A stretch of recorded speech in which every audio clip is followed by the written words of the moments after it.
মাহফিল বা গান বাজনার নামে এই দরবারের কিছু কার্যক্রম এগুলা বিতর্কিত, এগুলোকে আমরা সমর্থন করি না। তরিকায় কাদরিয়া মাইজ ভান্ডারিয়াতে আমরা সামা মাহফিল করি, প্রয়োজন হলে তাল দিবেন, নাহলে দরকার নেই।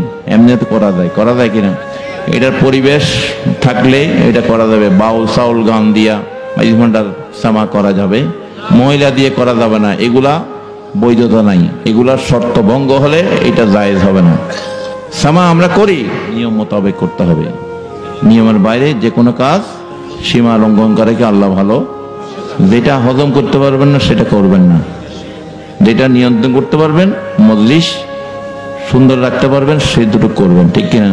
সারা বাজাইয়া এলাকার মধ্যে অনেক জায়গায় আমাদের কাছে রিপোর্ট আসে, সারা রায় 4টা 5টা আজানও দিয়া দেয়, খবর নাই, মাইক বাজাই দিয়েছে ফকির। হ্যাঁ, ফকির, ওই ফকির আমরা তো বুঝি না। এই ফকির মানুষের ঘুম নষ্ট করিয়া ওই মাইকে ক্যাসেট লাগাই দিছে বা সারা রাত। নো, আপনি এই যে একজনের ঘুম নষ্ট করছেন, এটা আপনি অপরাধ করছেন, ঠিক কিনা? ঘুমটাও ইবাদত।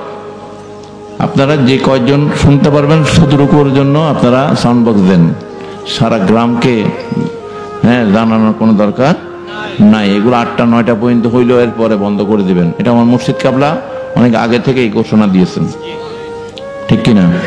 এগুলা করার কারণে তরিকতের বদনামি হয়।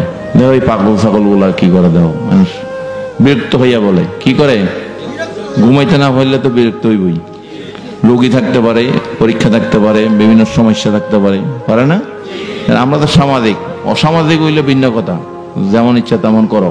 আমরা সমাজের প্রতিনিধিত্ব করি, ঠিক কিনা? এই বিষয়